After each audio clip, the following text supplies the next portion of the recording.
देखो तो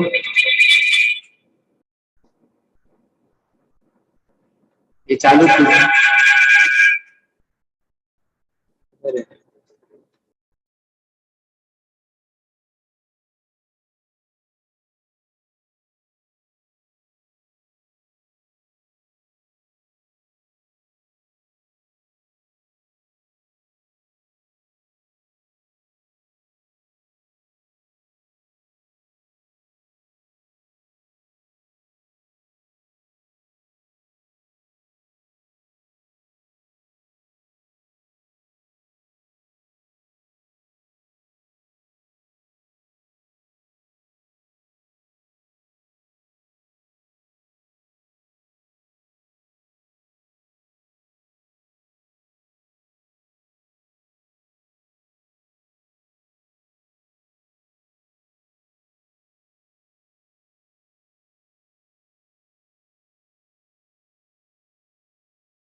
पिबस्वान् मनवे प्राह मनुरिक्ष्वाकवे ब्रवीत् एवं परम्परा प्राप्तम् इमं राजर्षयो विदुः सकाले नेह महता योगो नष्टः परन्तप स एवायं मया तेऽद्य योगः प्रोक्तः पुरातनः भक्तोऽसि मे सखा चेति रहस्यं ह्येतदुत्तमम् अर्जुन उवाच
चतुर्थोऽध्यायः ज्ञानकर्मसन्न्यासयोगः।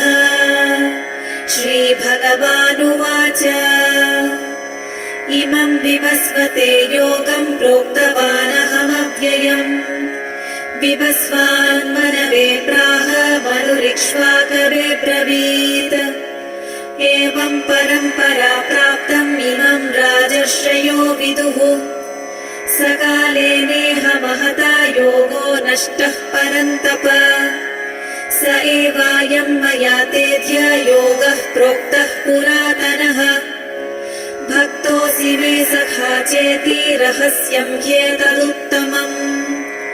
अर्जुन उवाच अपरं भवतो जन्म परं जन्म विवस्वतः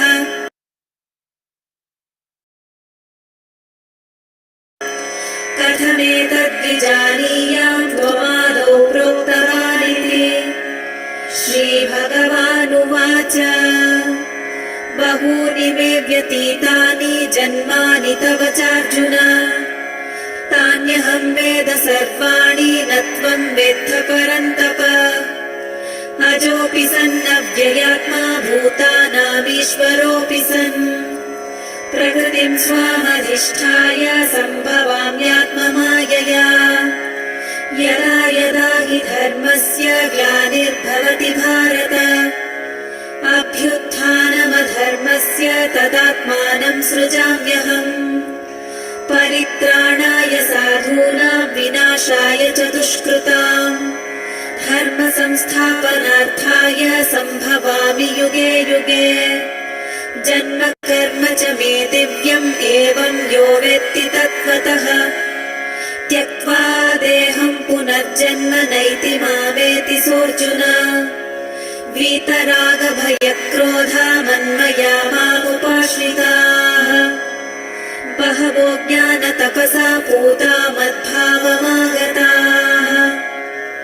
ये यथा मां प्रपद्यन्ते तांस्तथैव भजाम्यहम् मम वर्त्मानुवर्तन्ते मनुष्याः पार्थ सर्वशः काङ्क्षन्तः कर्मणां सिद्धिं यजन्त इह देवताः क्षिप्रं हि मानुषे लोके सिद्धिर्भवति कर्मजा चातुर्वर्ण्यं मया सृष्टं गुणकर्म विभागशः तस्य कर्तारमपि मा विद्य कर्तारमव्ययम् न मां कर्माणि लिम्पन्ति न मे कर्मफले स्पृहा इति मां योऽभिजानाति कर्मभिर्न स बध्यते एवं ज्ञात्वा कृतं कर्म पूर्वैरपि मुमुक्षुभिः कुरु कर्मैव तस्मात् त्वं पूर्वैः पूर्वतरं कृतम् किं कर्म किमकर्मेति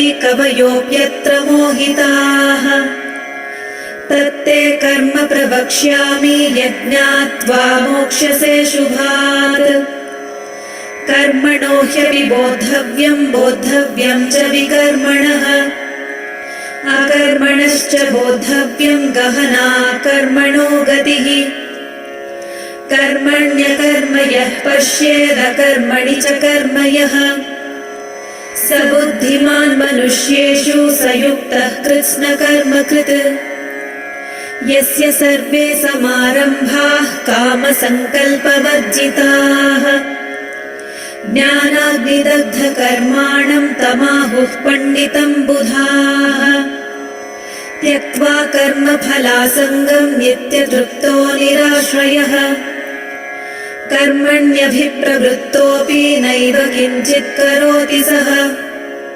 निराशीर्यत चित्तात्मा त्यक्त सर्वपरिग्रहः शारीरं केवलं कर्म कुर्वन्नाप्नोति किल्बिषम् यदृच्छालाभसन्तुष्टो द्वन्द्वातीतो विमत्सरः समः सिद्धावसिद्धौ च कृत्वापि न निबध्यते गतसङ्गस्य मुक्तस्य ज्ञानावस्थितचेतसः यज्ञायाचरतः कर्म समग्रं प्रविलीयते ब्रह्मार्पणं ब्रह्महविर्ब्रह्माग्नौ ब्रह्मणाहुतम् ब्रह्मैव तेन गन्तव्यं ब्रह्मकर्म समाधिना दैवमेवापरे यज्ञं योगिनः पर्युपासते ब्रह्माज्ञावपरे यज्ञं यज्ञेनैवोपजुह्वति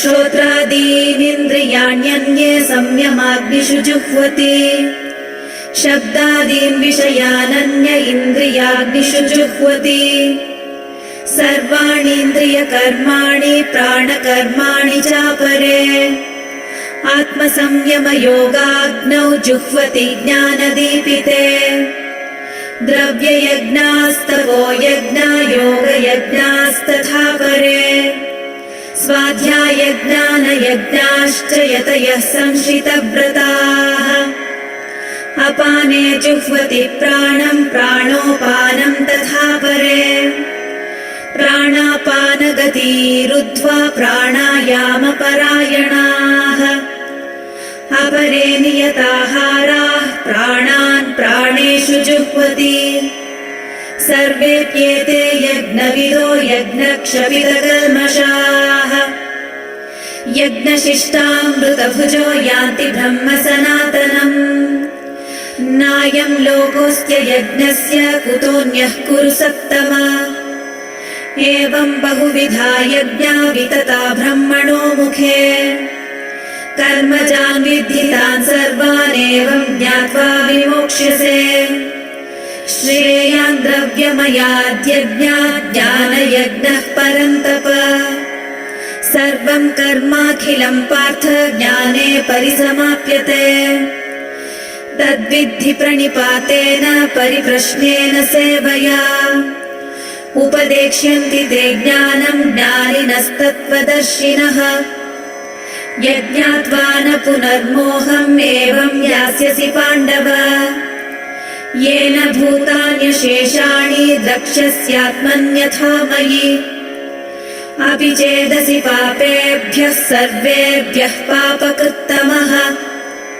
सर्वं ज्ञानप्लवेनैव वृजिनं सन्तरिष्यसि यथैधांसि समिद्धोऽग्निर्भस्मसात् कुरुतेऽर्जुन ज्ञानाग्निः सर्वकर्माणि भस्मसात् कुरुते तथा न हि ज्ञानेन सदृशं पवित्रमिह विद्यते तत्स्वयं योगसंसिद्धः कालेनात्मनि विन्दति श्रद्धावान् लभते ज्ञानं तत्परः संयतेन्द्रियः ज्ञानं लब्ध्वा परां शान्तिमचिरेणाधिगच्छति अज्ञश्चाश्रद्धधानश्च संशयात्मा विनश्यति नायं लोकोऽस्ति न परो न सुखं संशयात्मनः योगसन्न्यस्तकर्माणं ज्ञानसञ्छिन्नसंशयम् आत्मवन्तं न कर्माणि निबध्नन्ति धनञ्जय तस्मादज्ञानसम्भूतं हृत्स्थं ज्ञानासीनात्मनः चित्वैनं संशयं योगमातिष्ठोत्तिष्ठ भारत ॐ तत्सदिति श्रीमद्भगवद्गीतासु उपनिषत्सु ब्रह्मविद्यायां योगशास्त्रे श्रीकृष्णार्जुनसंवादे ज्ञानकर्मसन्न्यासयोगो नाम चतुर्थोऽध्यायः।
स्थापितं येन भूतले स्वयं रूप कदा मह्यं ददाति स्वपदान्तिकम् वन्देऽहं श्रीगुरो श्रीयुतापदकमलं श्रीगुरून् वैष्णवांश्च श्रीरूपं साग्रजातं सहगण रघुनाथान्वितं तं सजीवं साद्वैतं सावधूतं परिजनसहितं कृष्णचैतन्यदेवं श्रीराधाकृष्णपादान् सहगण ललिता श्रीविशाखान्वितांश्च हे कृष्णा करुणा सिंधो दीनबंधो जगत्पते गोपेश गोपिका कांत राधा कांत नमोस्तुते तप्त कांचन गौरांगी राधे वृंदावनेश्वरी वृषभानुसुते देवी प्रणमामि हरिप्रिये पाञ्चाकल्पतरुभ्यश्च कृपा सिन्धुभ्येव च पतितानां पावनेभ्यो वैष्णवेभ्यो नमो नमः जय श्री कृष्ण चैतन्य प्रभु नित्यानंद श्री अद्वैत गदाधर श्रीवासादि गौरभक्त वृंद हरे Krishna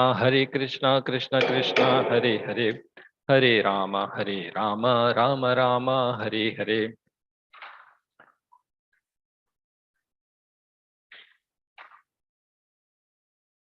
Get the PDF version. You see all ICs around. All from C. All three around. And it's fine to select. How to maximize?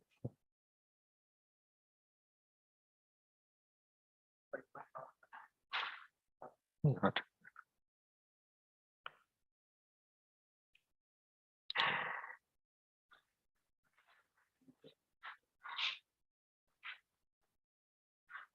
Okay, so we'll begin the session. Today's topic is transcendental knowledge. Here, transcendental means something which is imperishable. We acquire so many types of knowledge, but even within this lifetime and what to speak about the next lifetime, it is lost. Why? Because it is belongs to the mind, intelligence, and false ego, the contaminated consciousness. Just like when you're in the dream, sleeping stage, you see so much things, but once you wake up, mostly the information is lost.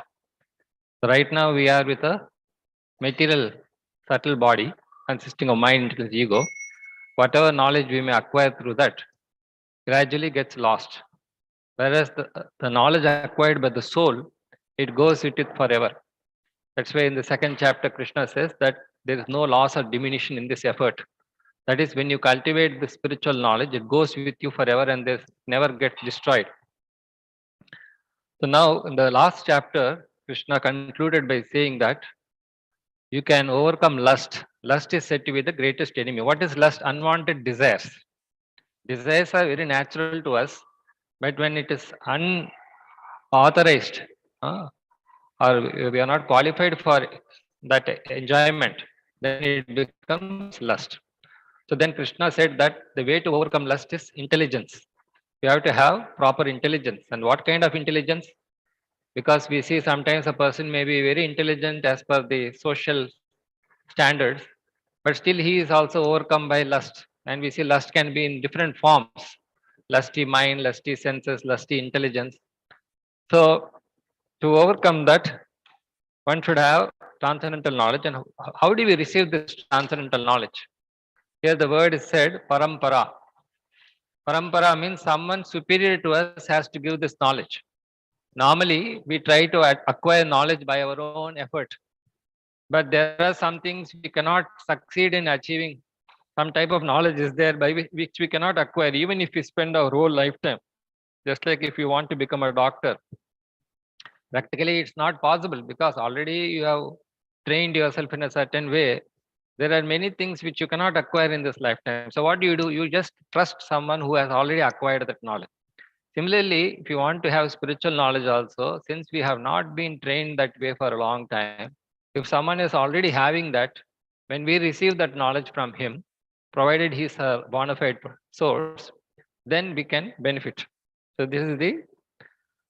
But now this Bhagavad-Gita knowledge is coming through saintly kings, Raja Rishi, it says. Rishi means saint. Saint means who has wise with knowledge. Raja, why Raja? Because he should be able to practically implement that knowledge. Many of us have a lot of knowledge, but when it comes to practically following that, we may not be successful. So here Raja Rishi means who not only has the knowledge, but he has also implemented it not only with himself, but with others who are depending on him.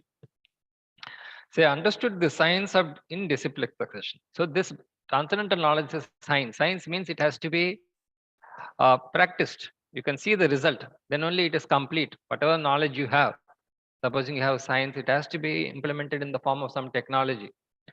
Also, likewise, this devotion is also a science which can be practiced.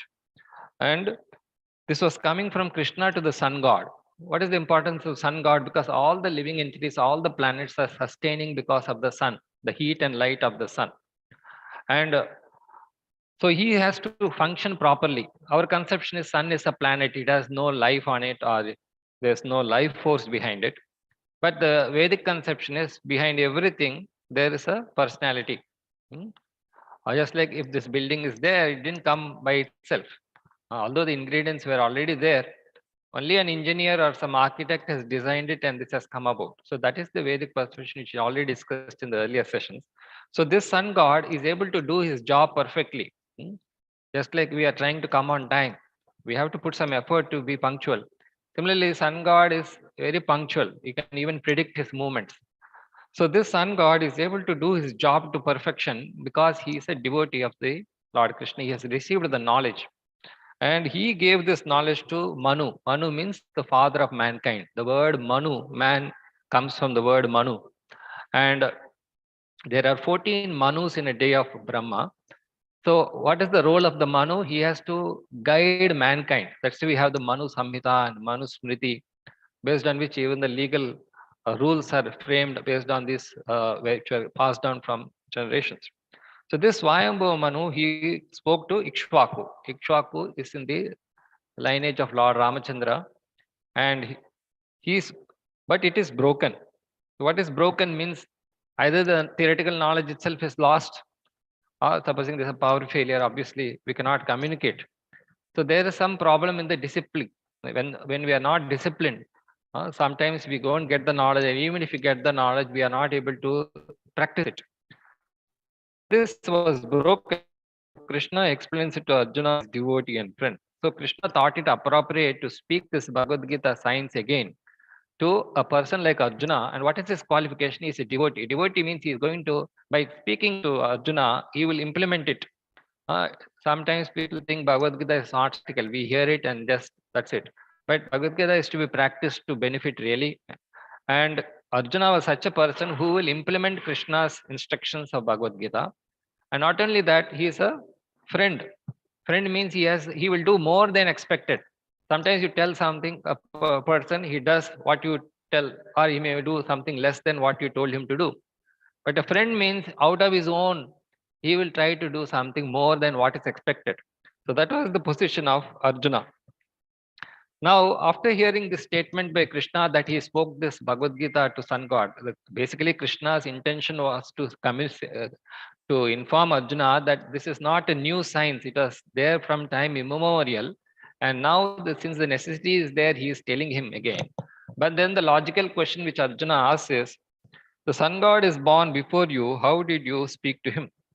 In other words, if I say something is not new, then you will try to trace out how old it is. If I say Bhagavad Gita is not new, then the question arises, then when was it spoken? And if I say it was spoken sun god, so then where is the proof? So like that, Arjuna is also asking him that I know you for maybe 100 years, but how do I accept that you spoke this to sun god? His calculation is that we didn't exist before. So then Krishna says that he remembers all his previous appearances, but not Arjuna. So the definition of God is he knows past, present, and future. Whereas our nature is, how much ever we try, we cannot recollect everything about the past, or we don't know much about the future and even about the present. So that is our limitation. Whereas by definition, God is someone who knows past, present, and future. So that is the difference between Krishna and Arjuna. And the uniqueness, time, and purpose of Krishna's appearance. Why, when does Krishna make his appearance? Just like the sun is there, it appears at a regulated frequency and sets at a particular time. So similarly, God also makes his appearance. Uh, so Krishna tries to impress upon Arjuna what is the benefit of knowing about God. Just like we have come here for a Bhagavad-Gita session.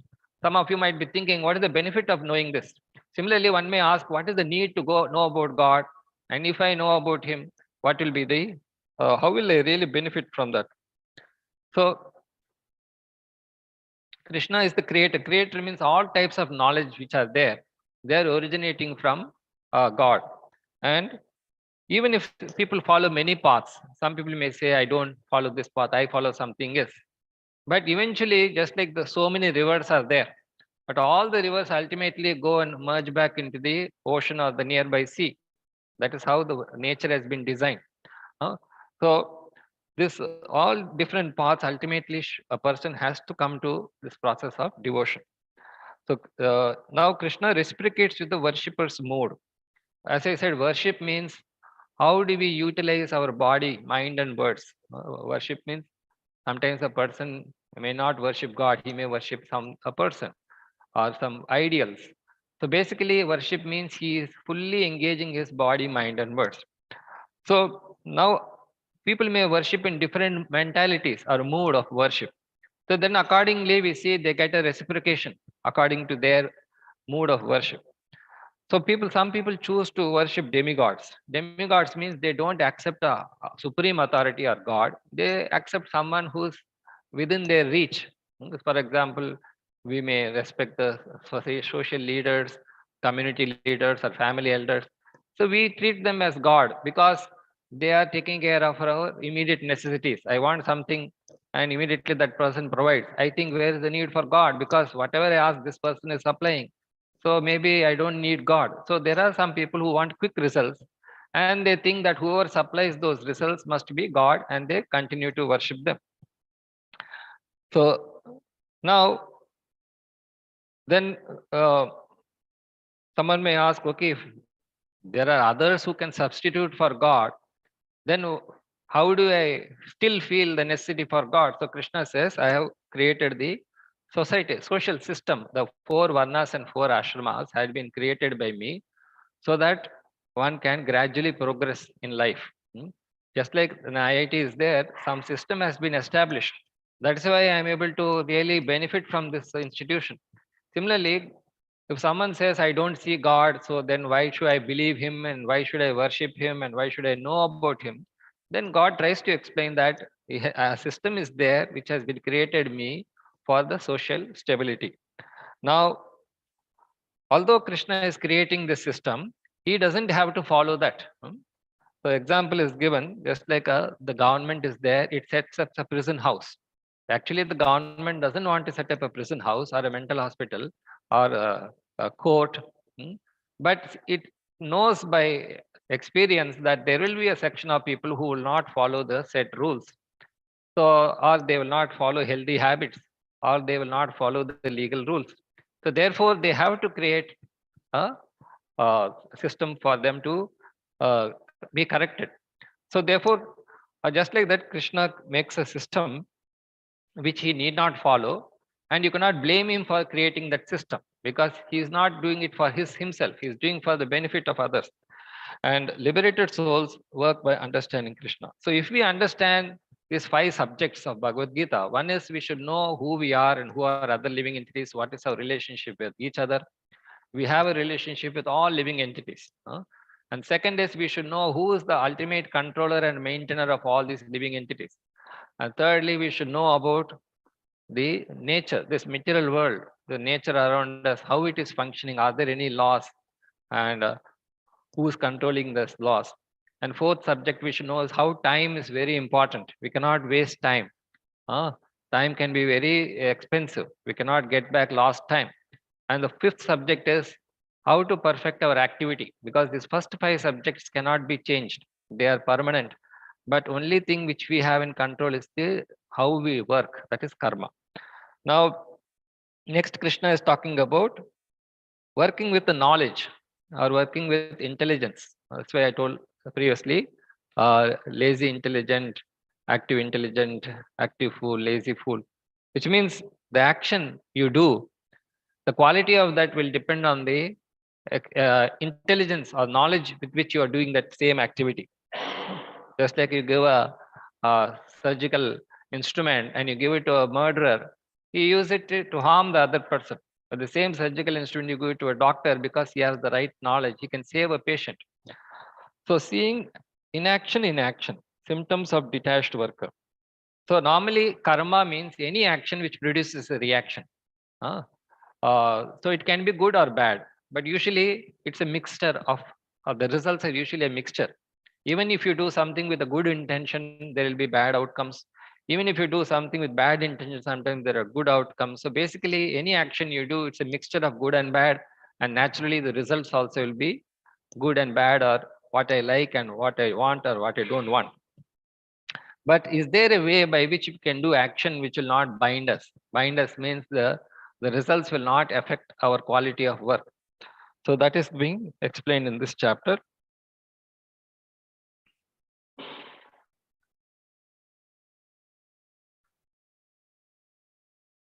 So now how do we acquire knowledge?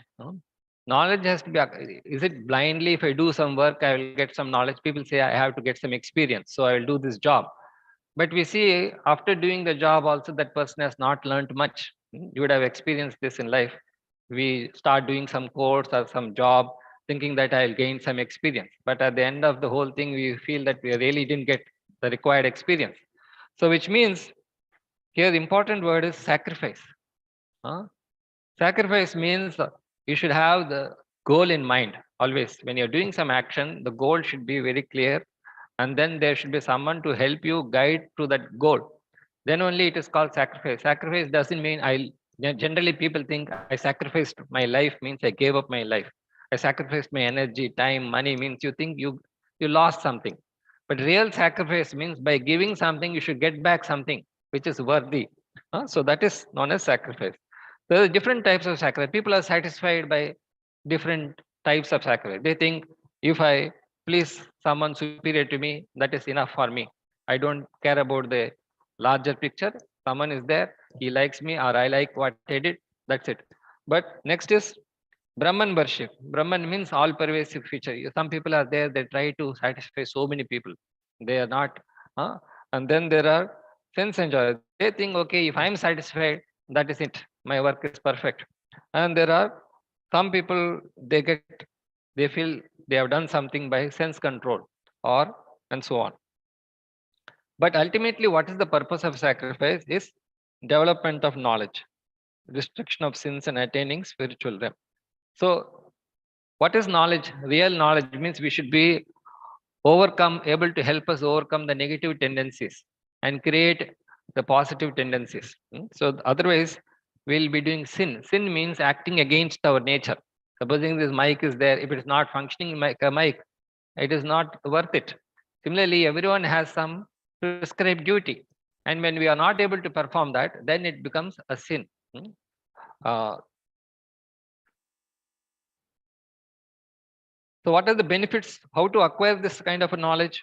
And what will the benefit result and what is the glory of attaining that? Krishna is explaining that first of all, we have to approach a guru. Guru means who is heavy. The word guru means who's loaded with knowledge. What kind of knowledge? Practical knowledge and specific knowledge, which will benefit us. And surrender. Surrender means you should accept him wholeheartedly. In other words, he should have already been established as a person with knowledge. So you did not have to do further research to find out whether he is the right person, whether he will be able to guide me or not. So you surrender to him and inquire. At the same time, blindly you do not surrender to anyone. You have every right. Some of the hospitals, they put a notice saying that the patient has the right to ask whatever we are doing. He need not blindly follow us. If he doesn't want some course of treatment, he can reject it. So when we are accepting knowledge from someone also, we have the right to inquire from him, ask him, and then only accept it. And then service. Okay, someone has given us some knowledge. we also have to digest it. So to digest it, we have to implement that in practice, and then that's what it pleases him. And what are the results and glories of jnana? What is the benefit of acquiring this kind of a transcendental knowledge? There's no bewilderment. Bewilderment means there's no confusion. Just like Arjuna in the beginning of the battle, he said, I'm confused about my prescribed duties. So then at the end of the Bhagavad-Gita, Arjuna said, now all my doubts have been cleared. So there's no bewilderment and there's pure vision. What is pure vision and contaminated vision? Pure vision means you are able to see things in the right way. Contaminated vision means topsy-turvy vision. Just like you in some museums, they have a mirror is there in front of that. If you stand, you look tall or short or thin, thin and fat. But that's a illusion. But this knowledge is able to help overcome this pure vision and destruction of sins. Sins means in the past we have done some things knowingly, which is wrong. Then we are always bothered about it. Okay, I did something mistake. Maybe I'll have to face the consequences. So this knowledge can help us overcome the effects of past mistakes. And one important thing is we need faith in acquiring this knowledge. So what is faith? People have faith in so many things. Supposing you're boarding an aircraft, you have the faith that the pilot is qualified and this we will reach the destination. So many things we put faith. But real definition of faith is something unflinching trust in something sublime. Sublime means just like if I have 100 rupees, I can buy so many things. But with that 100, if I buy the most important and the most essential thing, then you would consider yourself be very intelligent and worth the buy. Similarly, faith means you have to put in someone who can help you to reach the ultimate destination. So that is the definition of faith. And who can there are some qualifications for getting knowledge. As I said, knowledge means actually three aspects are there: knowledge and the object of knowledge and the knower. Then only the knowledge is complete. Any knowledge it should have a purpose. Supposing you have come to IIT, you have a purpose. You're going to do this course. At the end of the course, probably I will achieve something. And then there should be someone who has already achieved something. So these three make knowledge complete. So this will, there are some qualifications and disqualifications. What are they? Krishna will explain. And he will talk about reaction-free work. So reaction-free work means whatever work you do, it should help you to move forward. It's not that you do some work and you get stuck at some point. So that is reaction-free work. And then Krishna again tells Arjuna, rise and fight. Constantly Krishna is encouraging Arjuna to not give up this duty of fighting or performing his work. If you once give up the motivation to do work, then you cannot achieve much. So in the previous chapter, Krishna described how lust causes material bondage. Lust, as I explained, lust means some desire which is not beneficial for us. Just like some insects are there. They want to go into the honey bottle, but by trying to drink that honey, they get drowned in that honey. Or you see sometimes in the winter season, some insects go towards the light bulb, but they get killed in the process. So these desires sometimes they can be harmful to us, and that is known as lust. So Krishna told that lust causes material bondage. Bondage means you get attached to the temporary things and lose track of the permanent. And therefore, one has to curb lust by deliberate spiritual intelligence. Three important messages here. One is deliberation. Deliberation means you should go deeper into it. Superficially, you may have some knowledge that will not help. And that should be spiritual. Spiritual means long lasting. And intelligence. Intelligence means it is discriminating. You are able to discriminate. So in this chapter, Krishna is presenting transcendental knowledge. As I explained in the beginning, transcendental means something which is imperishable. That knowledge will carry with you forever, and which one can be protected from the bondage of lust. So constantly we are making mistakes in life. If you carefully analyze why are the mistakes we are doing, as Arjuna asked in the Krishna in the previous chapter, why we do mistakes knowingly. Okay, you did a mistake unknowingly, you can forgive yourself. But most of the time we do mistakes knowingly. So why is that? Then Krishna said that is due to desires, unwanted desires. And Krishna described how he personally gave the spiritual knowledge to great kings who are meant to impart it to the citizens by education, culture, and devotion. So therefore, Krishna, Lord God, is someone who has created this whole institution, this uh, living beings. So he takes responsibility for them, and he imparts them knowledge frequently. And how does he impart knowledge to all the people? By choosing the leader of that people. So previously the kings were very responsible and teachers were responsible. So the community heads were very responsible. So Krishna chose to give this knowledge to Sun God and Raja Rishis, because saintly king means he has respect for the superior authority, and not only that, he will ensure that the benefit reaches out to this common citizen. So here it says education, culture, and devotion. First of all, we have to have some knowledge, and then we have to understand it, and then we have to apply it. So, and thus help them utilize the opportunity of the human form of life. Ultimately, the human form of life is very rare. Even you can go to heavenly planets, or you can go to hellish planets, or in this planet itself, you can be formed, take birth in many species, very advanced species, very primitive species. But human form is a very rare. And we should not miss this opportunity. And previously, Krishna had described about Nishkama Karma, that is dutiful, detached work. That is, you work but not be affected by the results. Sometimes results may come the way we wanted, or they may be completely against what we wanted. But still, our inherent nature is to be functional. Even if something go wrong, we have seen sometimes the person is losing a match, but somehow he recovers and comes out victorious. So that is intelligence. So this dutiful detached work means you work in such a way that the results will not affect you. So then why such results are coming? Because you are not the only doer. There are many factors involved in any action. So you obviously the results may not come the way you expected, but still you cannot blame the system for that. And so here in this chapter, Krishna presents jnana or transcendental knowledge and the glories of such jnana.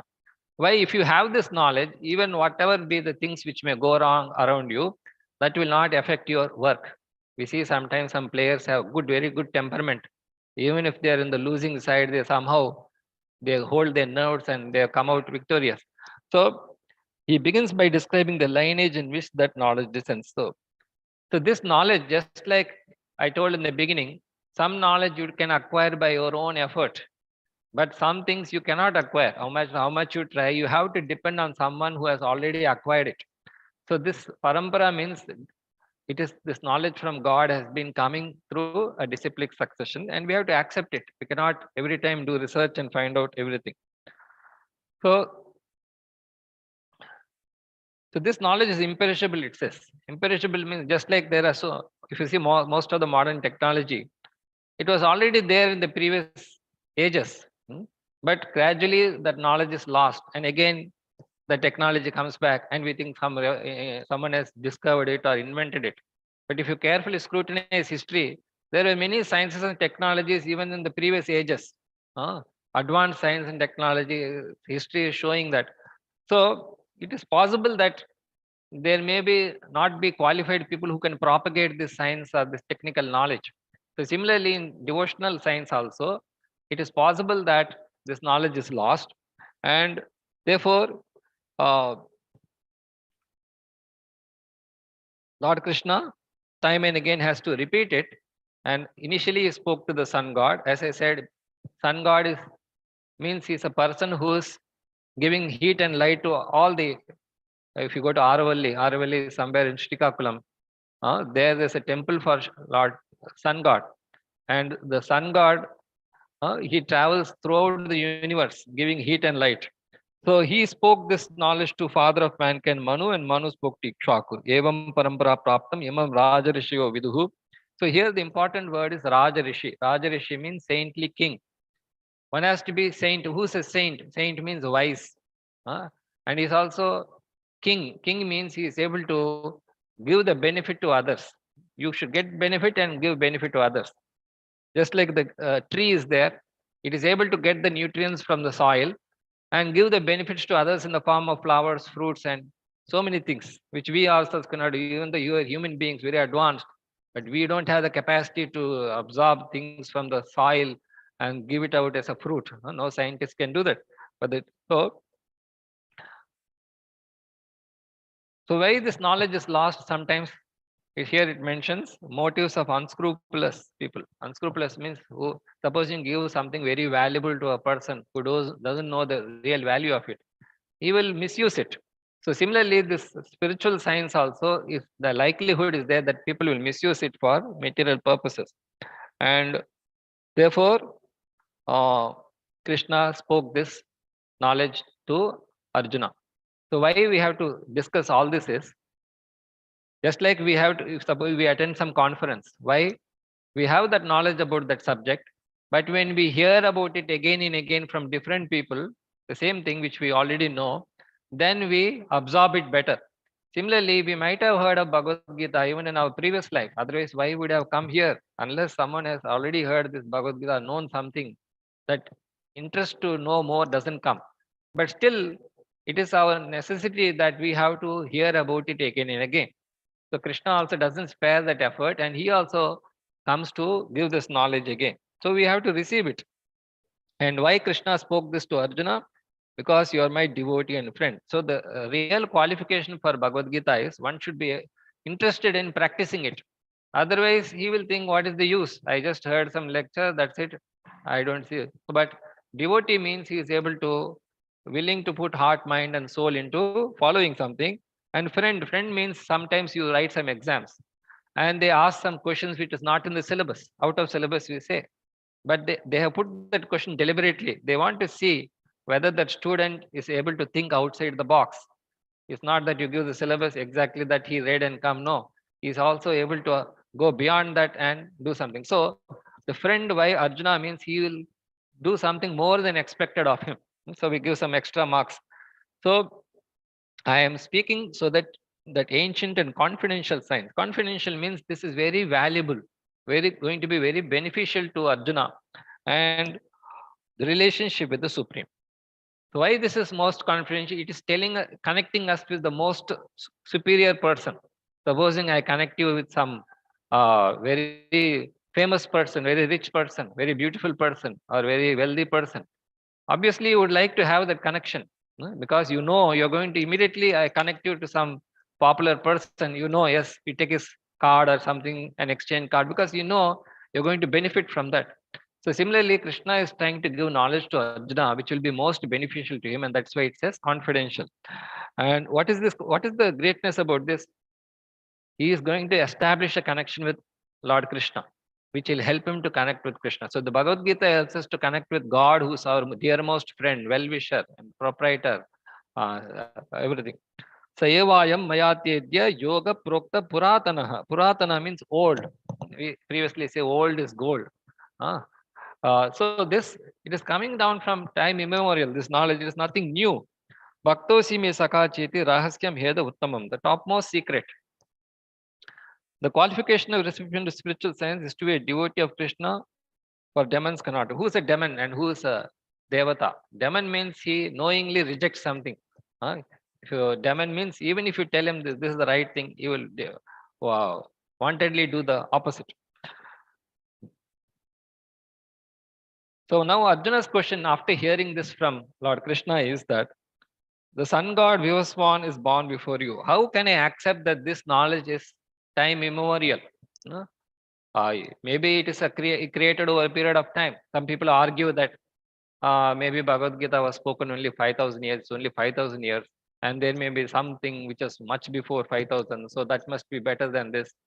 So that comparison does not apply, because therefore Krishna straight away tells that this is not a new thing I am telling you. Even Krishna, if you see Bhagavad Gita verses, some of the verses are there in other scriptures also. Even Krishna himself is quoting from other scriptures. So therefore he wants to first establish that this is not a new knowledge I am giving you. It was there before, and it was spoken by me personally to the sun god. Then Arjuna is asking, how do I believe this? You say that you spoke this to the sun god, and I never saw that. I never saw you, nor saw the sun god, nor I saw you speaking to him. So, and so sometimes doubts have to be clarified. Even if you know the answer, sometimes you ask a question because we want to go deeper into the subject. So Arjuna knows that Krishna is God, but still he wants to highlight some great qualities of Krishna, and so that others can benefit. And so he asks this. So next section talks about the divine nature. Divine means something which is not within the three modes. Some we have a nature. Sometimes we are very good, sometimes we are very bad, and sometimes we are very lazy. But this nature keeps on changing. It's not that all throughout my life I am able to maintain that nature. But there are some characteristics which we maintain throughout our life. So those qualities are said to be divine. And so here it's talking about Krishna's appearance. Appearance means just like the sun is there, it makes an appearance. We cannot say the sun was born. The sun never cannot say sun born at 5:30 a.m. and died at 6:30 a.m. No, we say sun made its appearance and disappeared at such and such a time. So in the case of God, we cannot say that he is born and dying less like us. So that is the meaning of appearance. Uh, so Krishna, first of all, already clarified in the second chapter that there was not a time when I did not exist, nor you, nor all these things, nor do we come into existence, nor we will not come into existence in future. Which means he said all of us, in me, you, and everyone, they were there before, they are there now, they will be there in the future. Similarly, there was a time when I spoke the Bhagavad-Gita to the sun god, and you were also there. But the problem is that you forgot about it, whereas I remember.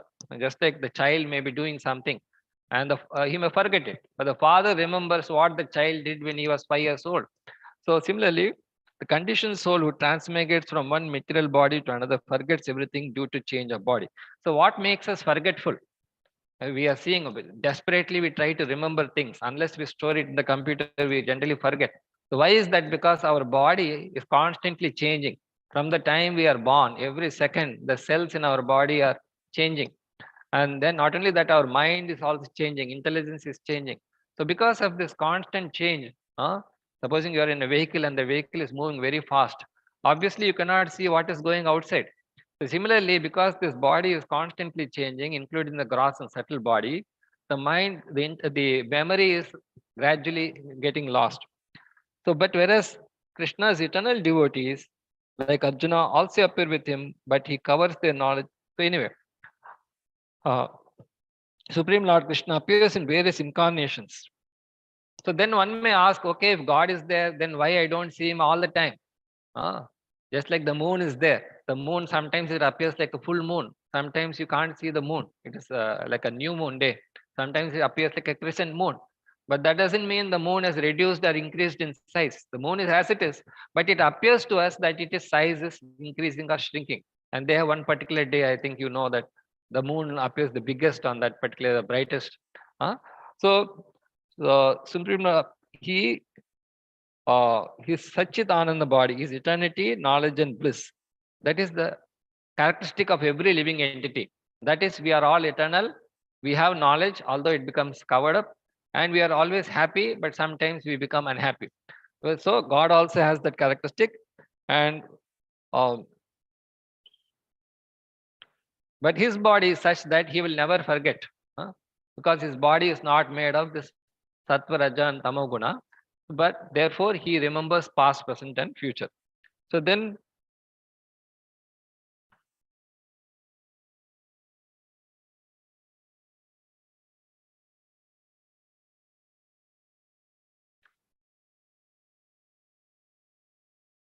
so here, when we take birth, we are forced to take a body.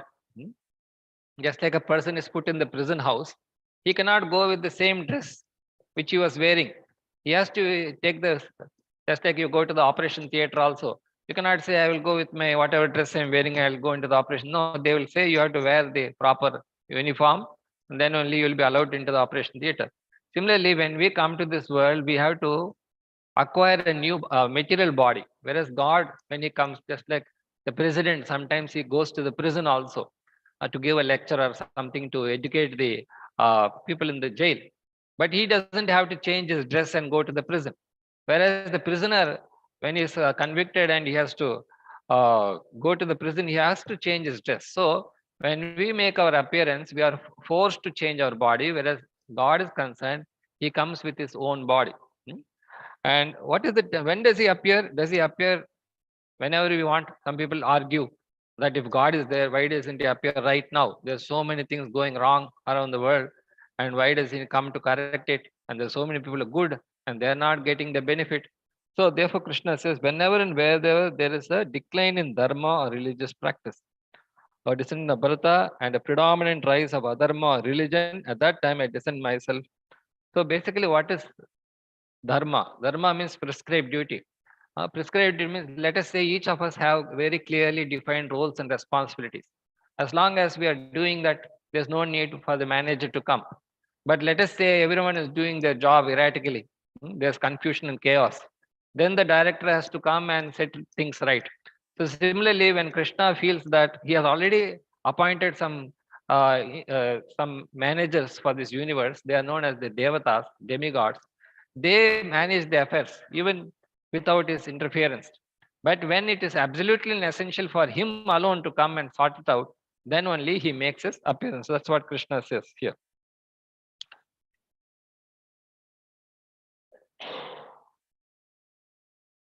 Then another purpose is paritranaya sadhunam. Supposing I am following the path of virtue, I am following dharma, I am doing my job perfectly. He comes to encourage such people.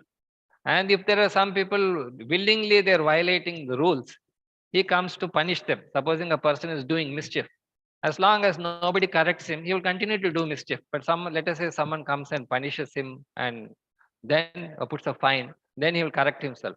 So who does this? Both. To reward the person who is following dharma and to punish the person who is not following dharma, he personally comes sometime and to myself appear, he says. Which means that if a situation arises when only he can correct it, then only he makes his appearance. So just like something is going wrong, all the time we don't go to the police or the lawyer or the doctor. Some problems we can solve by ourselves without interfering from the police or the lawyer or the doctors. So what is the primary reason for Lord's appearance?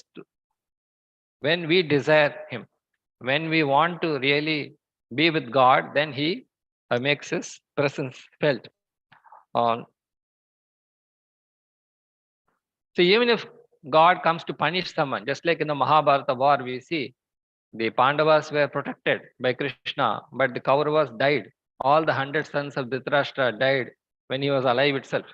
So one may think, oh, God is very cruel. Like in the pandemic, so many people were dying, so many innocent people, so many near-deaths died. So you may think, what is kind of God is this? Especially in the World War, the Germans, the Russians, they went to the churches. The mothers, daughters, and wives, they went and prayed in the church. Oh God, bring back my son or brother or father after this war. And they didn't come back. So then they gave up religion, saying that what kind of a God is this? I went and prayed and nothing happened.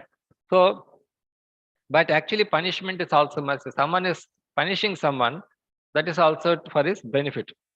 And now one may, Krishna also has many avatars. Avatars in the same example, the moon is there.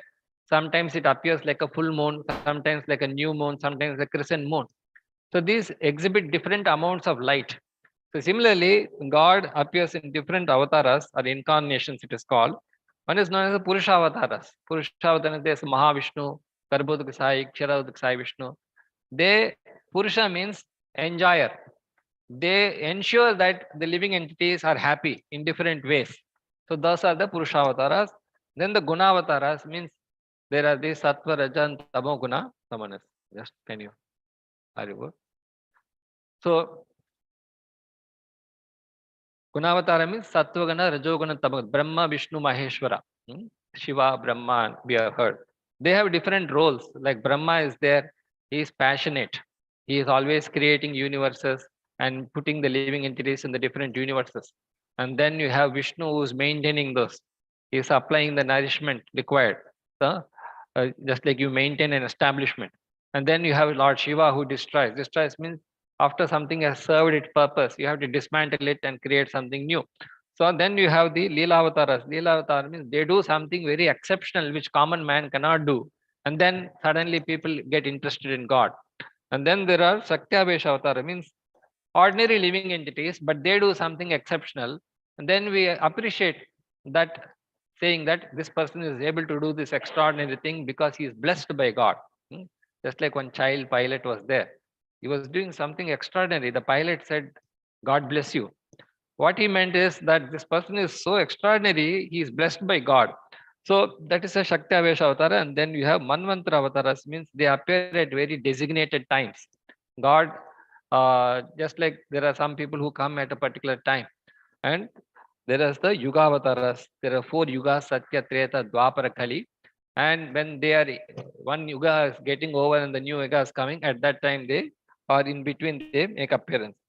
And what is the result of knowing Krishna's appearance? In other words, when something is there, if you notice it, you benefit. If something is there and you don't notice it, then you miss the benefit of it. So when Krishna is appearing in these different forms, and if you don't notice it or notice it, then either you benefit or lose. So therefore, Krishna says, what is the result of properly knowing Krishna's appearance? You have to understand then that God has made his appearance and why he has made. And so knowing Krishna's janma karma cha me divyam evam yoveti tatvatha tyaktva deham punajjanma naiti mametu sudana. One who understands the truth, the uncommon and spiritual nature of mere appearance and activities. Just like you see a very expert doing something perfectly, by looking at him, you get partly some perfection. Similarly, when God is able to do something very extraordinary, you get inspired by that, and you also maybe in your own level be able to do something great. So what is extraordinary about God is his uncommon nature, and spiritual nature, and the way he appears. When we are born, we come crying, and when we die also we cry, and others cry. But when God makes his appearance and disappearance, nobody feels any pain out of it. So that is his extraordinary nature, and whatever activities he does, it is liked by everyone. So, and upon leaving the body, so what happens when we are become conscious or aware of these activities? Just like some birds are there, when they see the sun and when they see the moon, they get life. But there are some, they want to close their eye. Owl is there, when the sunlight is there, it closes its eyes. But there are some birds, when they see the sun and the moon, they become life, and when they don't see, they die. So like that, there are some devotees, when they hear about God's activities and form qualities, then they get rejuvenated. And upon leaving, when the body is changing, for them also, whether a devotee or non-devotee, a body is changing. But the person whose body is changing, but he knows about God, is not affected by the change. Just like the same analogy, when my vehicle is moving, I cannot see outside what is happening. But let us say I have an instrument by which I can see what is happening outside. Then even if I'm not seeing outside, I can get the information. Similarly, but by knowing about God, we can remember our nature, because our nature is similar to that of God. We may not be as great as God, but at least we have some percentage qualities like him. So just like if you see a very talented person, then you feel inspired to cultivate the same talents. So similarly, if you know about God, you can know about yourself better. So what is, uh, once you know about God, what is the benefit? Vitaraga Bhaya Krodha. Become free from attachment, fear, and anger. Attachment, other day, last session also, some person asked the question about attachment. Attachment is required. Unless some attachment is there, you cannot perform in this world. But that attachment is a problem when you give undue importance to it. So therefore, Krishna says, being freed from unwanted attachment, some fear must be there, but unwanted fear, unwanted anger, this one should become free and fully absorbed. When is it possible? When you're fully focused about the knowledge about God. Supposing you are focused about a great personality, even surrounding you, so many distractions are there, you will not bother about it. And taking refuge in me, shelter in me. Many persons in the past, by their true knowledge of me and their austerity, so what is the benefit of knowing about Krishna? That is, they were able to practice austerity. What is austerity? Austerity means the power to do what you cannot normally do. And what is penance? The ability to not do what you generally want to do. Some things are do's and don'ts. Some things you have to do, but you feel I cannot do. and something you should not do, but you feel I will do it anyway. But if you're able to tolerate this, that tolerance comes from being fully absorbed in knowledge about God. And what is the other benefit? It purifies you. What is purification? Purification means overcoming the influence of the three modes of material nature. Supposing I have a cataract, I cannot see properly. But if I cataract is removed, I see things clearly. So here purification means purifying the consciousness, because consciousness is superior to the ego, superior to the intelligence, mind, senses, and dull matter. So the last chapter we saw how we same thing we see when a healthy person is there, is able to judge things better. When you become weak, unhealthy, then your discrimination power is lost. Your abilities are curtailed. So this is the benefit of knowing and loving Krishna. We may know about someone, but unless you reciprocate with that person, you cannot get the full benefit. So that is the need for. Now, even though people know about God, they want to know about God. Just like many people may come for this course, but they may come with some uh, pre-motivated ideas. They may think, I will get this much from the course, that's it. I'm happy with that. I don't want anything more. Similarly, when people approach God, they come with different motivations. So therefore, here Krishna says, I reciprocate with the worshipper's mood. So just like many people are coming to this IIT, some people get a very great advantage out of it. Some people may feel miserable and leave it, or some people are okay with it. Something not too good, not too bad. Same institution, same facility, but they got different results because they approached in a different way. Similarly, when people approach God also, because they come with different preconceived ideas, they get different benefits. So therefore, Krishna says, by the manner and the mood people surrender unto me, I reciprocate with them accordingly. Everyone follows my path, indirectly or directly. In other words, even the atheist indirectly is worshipping God only. Uh, uh, that has to be carefully understood. Um, just like if one person is trying to go around the earth one way, and the other person says, no, I will not follow this, I will go the other way. You know for sure that if he doesn't go this way and he goes the other way, he will come back. Common sense tells, but according to him, he is thinking, I will not follow this path. So let us say someone says, I will not follow all this God, nothing, no Bhagavad-Gita, I will go my way. Even they have to ultimately come to this path. That's what Krishna says. Instead of going like that, you better follow the direct method.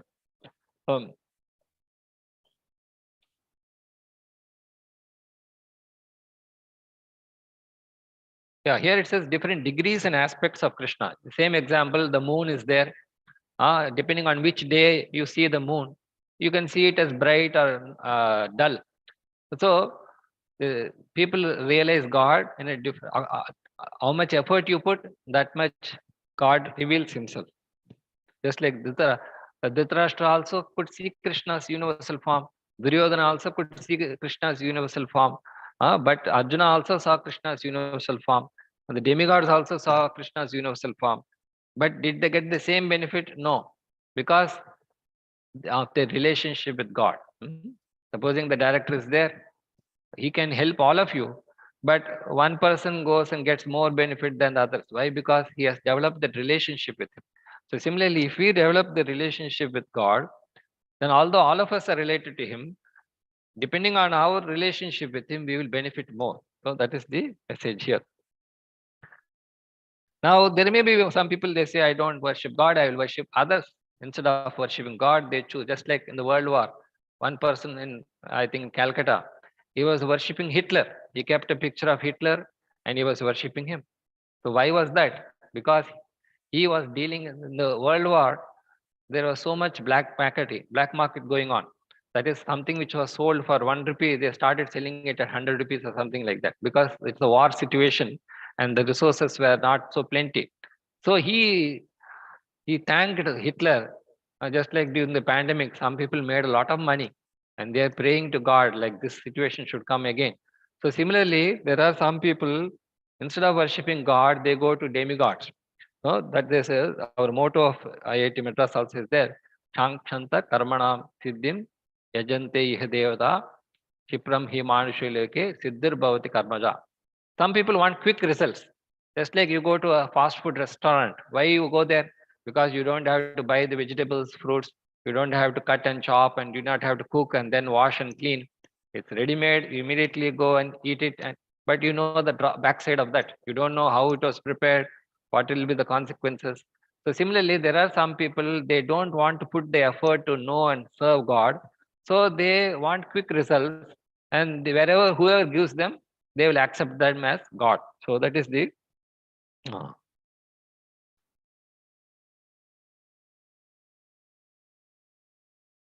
so as we said, there are many paths. One person tries to achieve perfection through work and he is also not successful. Why he is not successful? Because when we are doing some work, we are not the only doer. There are many factors involved in action. So if you think that I will do my work perfectly and everything will come the way I want, that is also not true. And if someone says, no, I will cultivate knowledge by myself and achieve perfection, that may not also work because you are limited. Therefore, unless you receive knowledge from a superior, you will not be successful. So that path also will fail. But then what is the other option? That is bhakti. Bhakti means although you are not able to do some things, although you don't have the knowledge, full knowledge, if you approach a person who is already perfect and with knowledge and action, then that is known as bhakti. And that bhakti should be to the Supreme Lord. Now, let us say someone neither worshipping Krishna, neither worshipping the demigods, Devatas, 33 crore demigods are there. They are authorized. It's not that I can create a new demigod and I can remove someone from the demigod position. No, they are always there permanently. Even if some Indra is not there, someone can replace Indra. Brahma can be replaced. All these demigods can be replaced. It's like a position. Living entities can take the position. But even if someone doesn't worship God, doesn't worship these demigods, for them, Krishna has established the Varnashrama system, 4 Varnas. Chaturvarnyam Maya Srishtam Gunakarma Vibhagashaha. Which means because we have a mixture of the 3 modes of Sattva, Raja and Tamoguna, naturally we want to act in a certain way, and accordingly nature has provided some opportunities for us. So what are they? Like 4 divisions of human state according to the qualities and work. And although I am the creator of this system, know that I am yet the non-doer being impartial. Actually, this Varnashrama is not required. Directly, if a person takes to bhakti or even demigod worship, because sometimes demigod, they lead us to God also. But if someone, even if uh, uh, God has created for such people this Varnashrama. If you go to some advanced countries, they don't believe in God. If you go to Japan or some countries, they say openly, no God. But they have a system established and they respect the system. You go to all the railway stations in abroad, everyone will follow some system. They will not simply run around. They will follow the system. So that's also a creation of something you feel sometimes because of that perfect system. Some people become God conscious also. Huh? Some people may become demoniac out of the system, but there are some people when they see something is in order, they start thinking about God. So therefore, here it says impartial creator. Creator means God is equal to everyone. He gives equal opportunity for everyone to approach him. Even if you're an atheist also, he makes a facility for you to accept God. There are many atheists who turned into devotees. Huh? So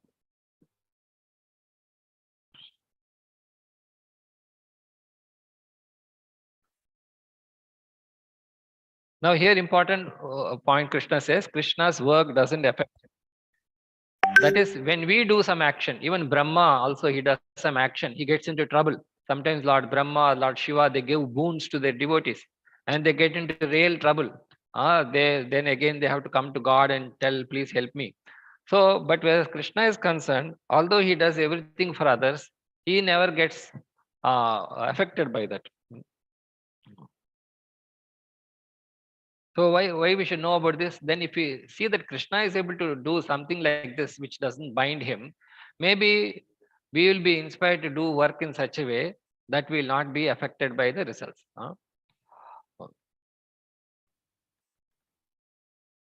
So so someone may ask, okay, you are telling all this. Are there any previous histories of people who have done that? So therefore Krishna says, all the liberated souls in ancient times did their work without desire. So basically Krishna is trying to say that unless you change your desires, you are not going to move forward. Simple example, a child is there. Initially, he had some childish desires, but he knows gradually that this desire will not help me. I should give up this desire and cultivate a higher desire. So ultimately, the desires become obstacles for us, and the way to overcome the obstacle is changing this desires.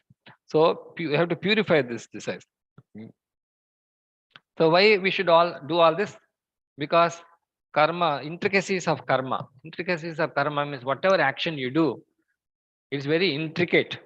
Sometimes you're carrying out some reaction and you want a desired product, and you want 99.99%, but you are not achieving that purity. So which means something very intricate thing is happening which you have not found out. So similarly, when we do some action and we want some desired result, it is not coming because there are some details in that action which we are not able to perceive. So that's why even though we do actions with good intentions, sometimes bad happens. So that's why this says karma, vikarma, and akarma. That topic is very important. Karma means any action which will produce a reaction. Even if sometimes a person is sleeping, he gets a reaction. He may say, I didn't do anything, I'm just lying down in my place. No, they will say, no, you, because of this, you have to pay a fine, something. And then vikarma means you get the exactly opposite of what you wanted. And akarma means whatever action you do, the result will not affect you. An example is there, just the soldier is there. He is taking a gun and shooting the enemy, and he is getting a reward. Whereas I go and shoot someone, I will be punished. So both our actions are the same, but the reaction is different because this person was ordered by someone, authorized person, whereas the second person, without any authority, he did the same action. So understanding karma on the platform of knowledge. So basically, whatever action we do, if we do it with proper knowledge, then the quality of that work changes, and obviously the results and the effect of the results will be different. So here it says, one who sees inaction in action and action in action. So this is a very tricky statement. What it means is, the same example, what is inaction in action? You have done the action, but the results will not, the reaction doesn't affect you. The same example, one person is shooting, a doctor is there, is cutting open the patient. And after the surgery, is get a reward. You saved this patient. Another person is the murderer is there, he cuts open a person. He is put in the prison. Action is the same, but one person action affected him, another person's action did not affect him. So that is inaction in action. Both are doing the same action, but it is inaction for one person and reaction for another person. And the other example is inaction in action. Sometimes the judge is the high court judge. He is simply sitting in his desk and hearing both the arguments. He is not commenting about any of them. He is simply hearing it and is giving the judgment. And he is given a very high salary. Whereas the clerk in the court, he is doing so much clerical work and he is getting a very less salary. Even you see bank managers, the cashier is doing all the day, he's counting notes and regarding with all the accounts. But the manager is simply sitting there in AC room, everything comfort, and where rarely few people come to him. But he is paid much because he is acting intelligently. So that is example of action in inaction. It looks like he is not doing much work, but because he has accepted a high responsibility, although it superficially appears that he is not doing anything, he is really doing something.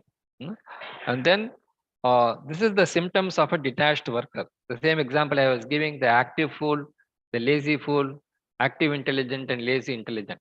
Active fool means whatever he does is mischief only. And the lazy fool means at least the time when he's not doing anything, no mischief is there. Then the active intelligent means he is very active, but his intelligence is limited to himself. He cannot make others work like him.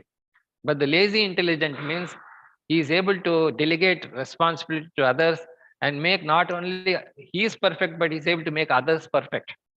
So this is, so his knowledge burns up his actions. One who engages in all activities. Basically, a devotee means he can do anything. Right now, we can do something, we cannot do something, or we should not do something. But when you become a devotee, you will be able to do everything. For example, Arjuna was hesitating to fight. But after hearing this Bhagavad-Gita, he was willing to fight.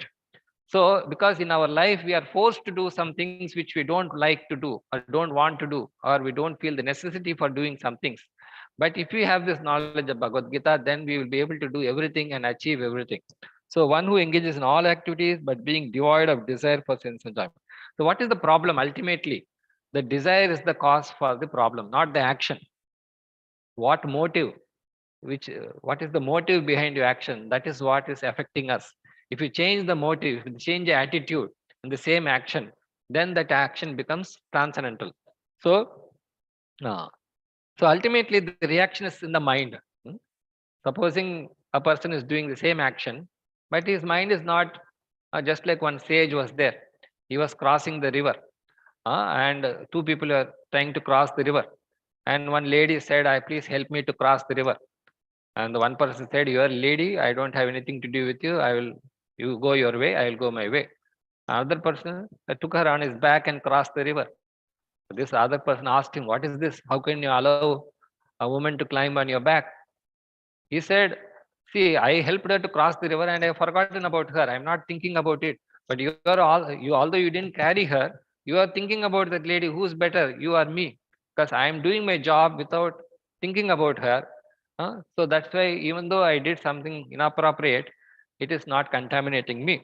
So one who engages in all activities being devoid of desire for sense enjoyment, burning up all reactions of work by fire of knowledge.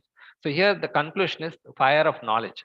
This knowledge is also considered to be a sacrifice, which means by cultivating knowledge, you can improve the quality of the work and the results. So uh, giving up attachment to the results of his activities, being ever satisfied and independent, being ever satisfied. So what is independent? Independent means you don't depend on something inferior. Real independence means you are depending fully on the someone who can really protect you and maintain you. That is real independence. Because nobody can say I am fully independent. Is uh, obviously we have to depend on someone, but real independence means you are depending on the right person. So although engaged in all kinds of activity, he performs no fruitive action. In other words, someone takes the responsibility for him. Just like the child is there, it is doing so many mistakes, but the parents have taken the responsibility. So even if the child makes the mistake, he is nobody can harm him because he is under the shelter of the parent. So when a devotee is doing some activity, the God takes the responsibility. So here, Hirashi, so how do we attain this perfection in different stages? One is free from desires.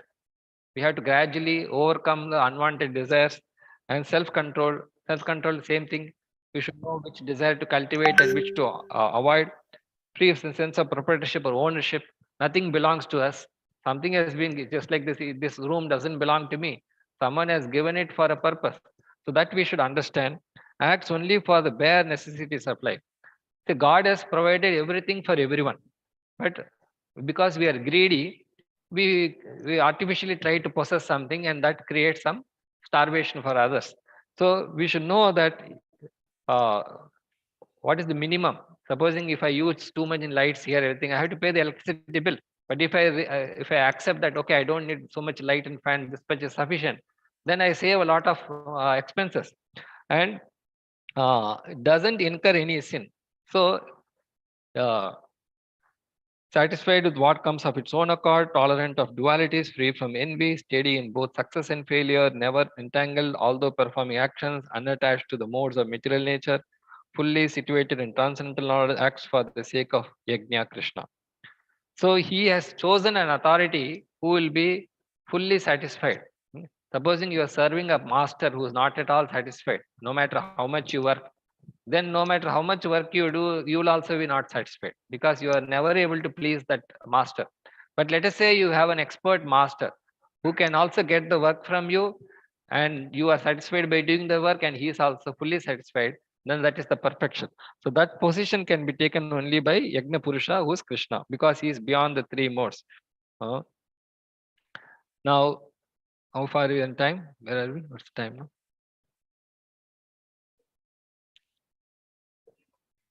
Okay, another 5 minutes. So here it says Yajna and spiritual consciousness leads to spiritual goal. So basically we have to spiritualize everything. Spiritualize means you have to see the long-term purpose of something. Everything has a purpose. And if you have a long-term plan for something, then you get the best out of it. So here it says the spiritual instrument, spiritual oblation, spiritual fire, spiritual person, spiritual kingdom, and spiritual activities. So we should not be short-sighted. We should have a long drawn plan, and that plan is given by God Himself. If you accept that and follow it, then you can get the best out of it. So he says Brahma and Jnana, Yajna.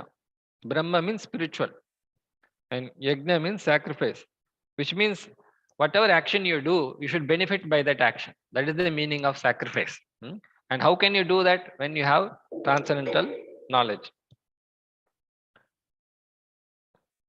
So now people, as already Krishna told, people worship him in different way, and therefore they also sacrifice in different levels. So one is some people worship demigods, some worship the impersonal feature, which means they don't accept any authority, but they will do different works. And some people try to sacrifice through mind control, some people sense enjoyment, some people by sense control, some people do try to do sacrifice by giving charity, or by austerity, mysticism, scriptural study, pranayama. Because this life, when you regulate your breathing, our mind becomes regulated, and our actions, thinking, everything becomes regulated. So some people focus more on the controlling the breath. If you see, some people is very tensed. If you do the pranayama, your mind becomes controlled. You're very angry sometimes. If you do some breathing exercises, or even healthy issues are there, they can be regulated by.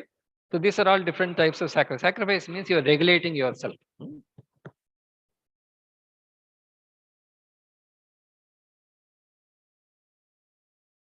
So what is the ultimate purpose of sacrifice?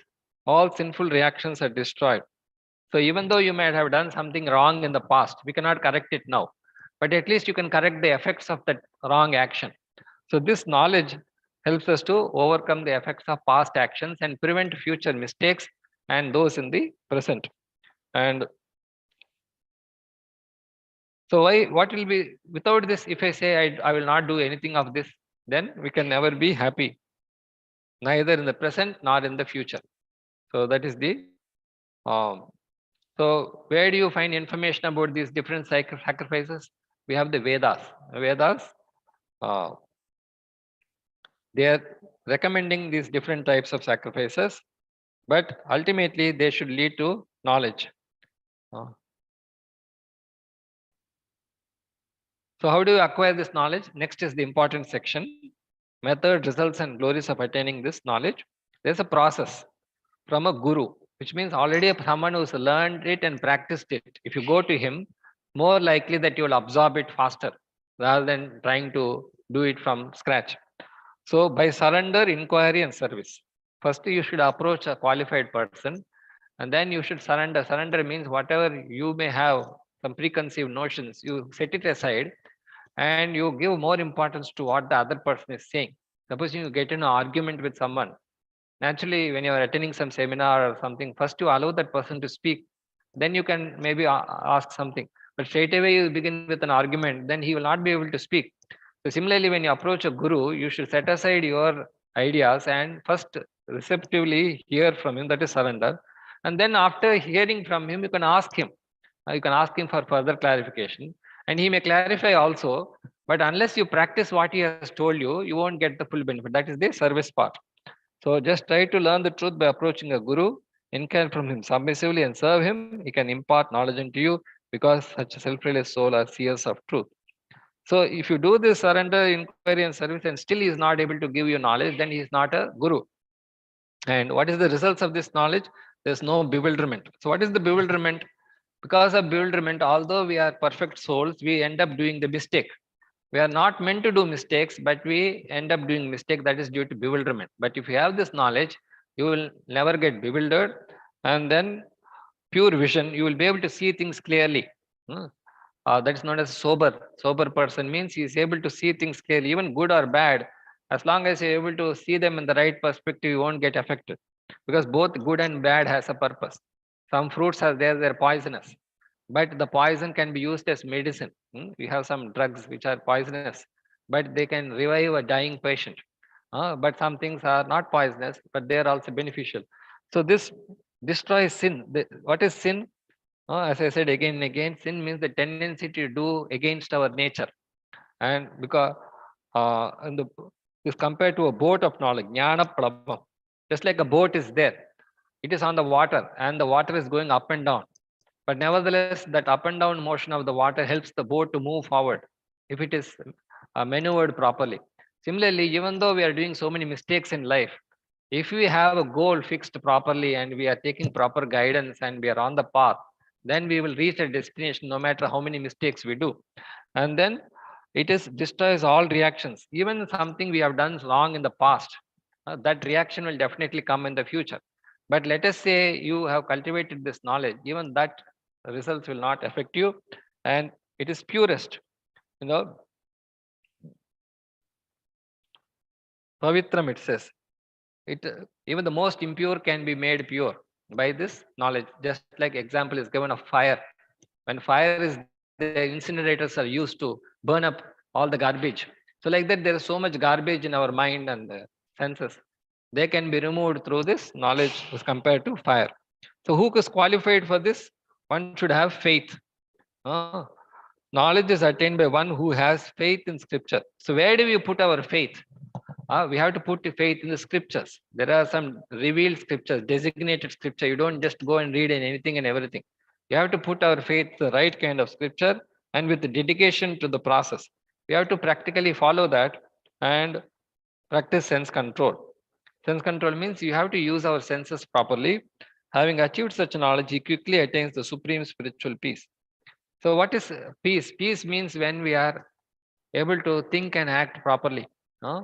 So, but one who is disqualified for acquiring this knowledge, one who is ignorant, who remains ignorant, even though the knowledge is available, he makes no effort to acquire it. And that person and who's faithless, even after he is acquiring knowledge, he doubts it or he doesn't practice it, and he will fall down. Uh, so he can never be happy in the present or the future. So then Krishna concludes this chapter by saying, one who renounces fruitive actions by karma yoga, whose doubts have been destroyed by knowledge, who has realized the self is not bound by reactions of work or conqueror of riches. So his conclusion is how to do reaction-free work. What is reaction-free work? That work which helps you to do further work. Because by work only we can attain perfection. There is nobody can say I didn't work and maybe once or twice he has achieved something. But in the long run, if you see, the person who has worked perfectly only achieves any result. So how do we motivate ourselves such that we will do work to perfection? So that is explained in step that we have to cultivate proper knowledge. And for that proper knowledge, you have to approach a proper spiritual master, surrender, submission, inquiry, and service. And after getting this knowledge, you have to really practice it. If I give you the best food, unless you eat it properly, you won't get the nourishment. So likewise, Krishna is saying, rise and fed. Tasmat ajnana sambhutam hristam jnana shinatmana chitvainam samshayam yogam atittu. So here, cutting all the doubts which have arisen from ignorance. The doubts have compared to demon. The demons are within our mind only. We have to remove all the mental blocks. So how? By the sword of knowledge. Nobody can help us. We have to help ourselves. And what is the help we can get from?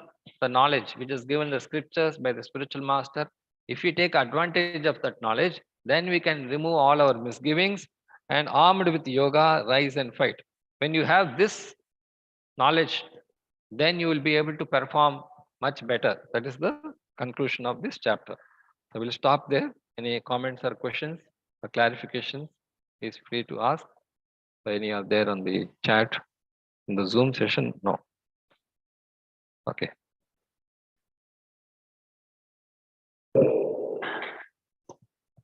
Someone can pass the mic.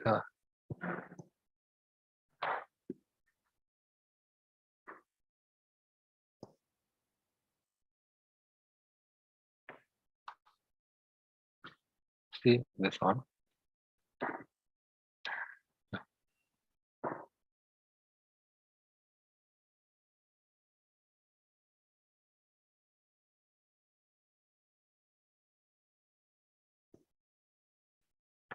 So after this, we'll have one round of chanting. We told about mind control. So mind control can be possible by sound vibrations. Just like the snake is there. The way the snake charmer controls the snake is by blowing on his horn. So like that, the mind needs to be controlled by sound. So we have some mantra chanting. We will do that after this, and then we'll have arati like last time. Then we'll serve prasad. Yes.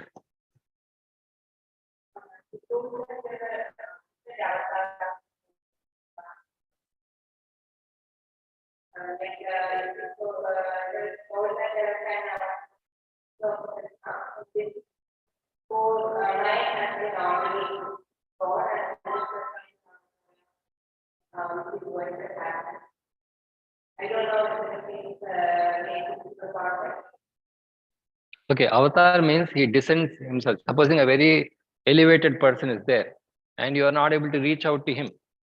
But let us say he comes on his own or at the request of someone. Just like the Prime Minister, you can normally not go and meet him. But a few years back, you remember he came for the convocation, which means someone has invited him and therefore he came. Similarly, avatar means God is in a very elevated position. He, at the request of the devotee, he comes to us. So he comes in different forms.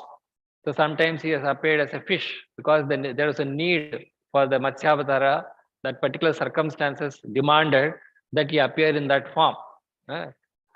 So, and sometimes he had to appear as a tortoise because the situation demanded that he appeared in that form. Or he appeared as Varaha, Boar, or Narsimha, or Parshurama. So, depending on the situation, he may appear, although he is the same God, he appears in different forms. Just like an actor is there. He takes different roles in different movies because the movie is trying to convey some theme. So accordingly, he puts on the same person only, he's enacting different roles. Similarly, these avatars are the God only, but enacting for different purposes. Now, your question was regarding the Dashavataras. Actually, the Lord's incarnations are unlimited, but these are the prominent ones, which means they are to be noticed. And now Kalki Avatara, I say that it is yet to come. It comes at the end of Kali Yuga, and we are in the beginning of Kali Yuga, which lasts 4,32,000 years, and only 5,000 years have passed. Although many people say that Kalki already come or will come soon, it is not a fact. It is going to come only when people become so bad. The description also there in the Bhagavatam, that at the end of Kali Yuga, people will be very short in size. Right now, the height is 6 feet, a human being. So height will be small, big trees will appear like bushes, and cows will appear like dogs. And like that, there are so many symptoms which are predicted by which we can say that Kali Yuga has come to an end. At that time, he appears. Now, even though he appears, it doesn't mean that's the first and end of it. Again and again, there will be many yugas in which all these avatars, again, they will come and some variations will be there. They may not repeat the same thing again and again. So although you're reading in the books about different avatars, there are only one, maybe in one yuga what they did. Like Ramayana we hear, but Ramayana happened in a time when the distance between Lanka and India was 100 yojanas. But now if you see the distance between Lanka and India is not that much. So one may ask, did Ramayana really happen? Then the explanation is given that this Ramayana happened in the previous yuga cycle. So all these explanations are there. Varaha appeared twice. And in Bhagavatam you hear something description of Varaha, but actually it is mixing both the Varaha who appeared in the previous yuga, the Varaha who appeared in the next yuga. So all this information is there. So Kali Yuga, end of Kali Yuga, Kalki will come, but that doesn't mean that is the end of it. Again, there will be many yugas, many times these incarnations will come again. So there's no beginning and end. You cannot say Rama appeared first, therefore he is more important than Krishna. No, if the sun is there, we cannot say this is the day one of the sun and the day two. No, because it is there eternal. Okay, somewhat answered your question.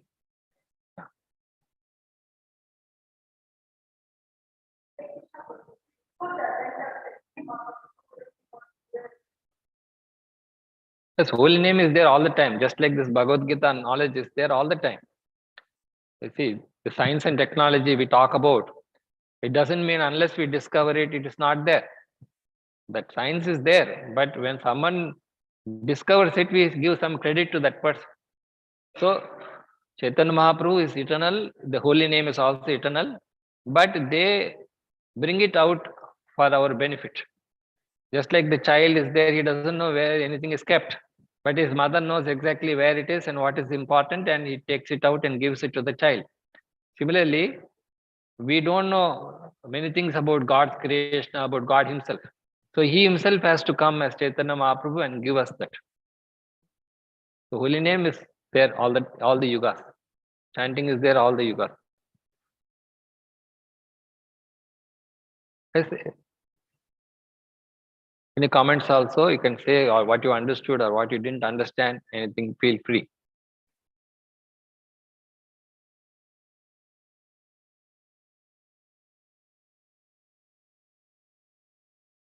Okay, then we'll do one round of chanting. The beads are there. Where I kept? Where did I keep the beads? Yeah.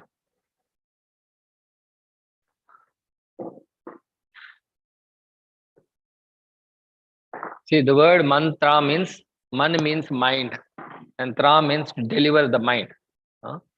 So we have dull matter. Matter around us is dull. It has no consciousness. But sometimes you get pleasure out of it, and sometimes you get pain out of it.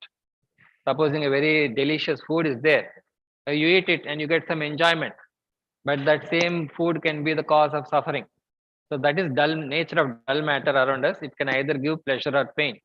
So why it is giving pleasure or pain? Because of our senses. They are coming in contact with the sense objects.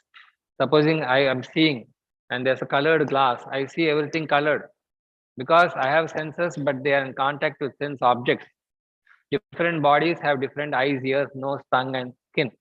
So depending on which body I am experiencing things differently. But above the senses is the mind.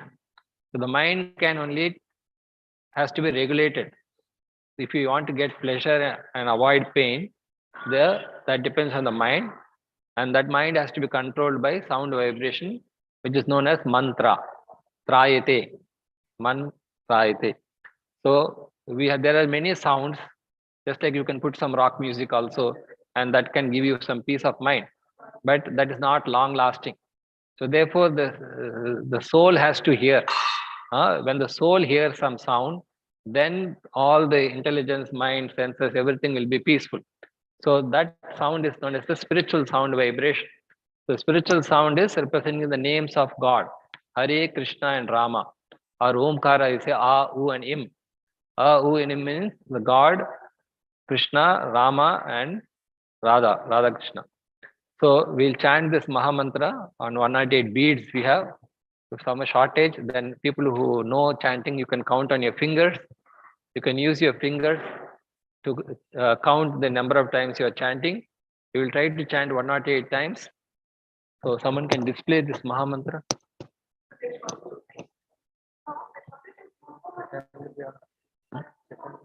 Yeah, we'll end the Zoom session. So thank you for joining us. Please join us next week for another important chapter on action in Krishna consciousness. So we'll have these sessions continuing on Monday to Friday. In detail, we'll discuss this 4th chapter. Please join us then also. Thank you once again. Hare Krishna.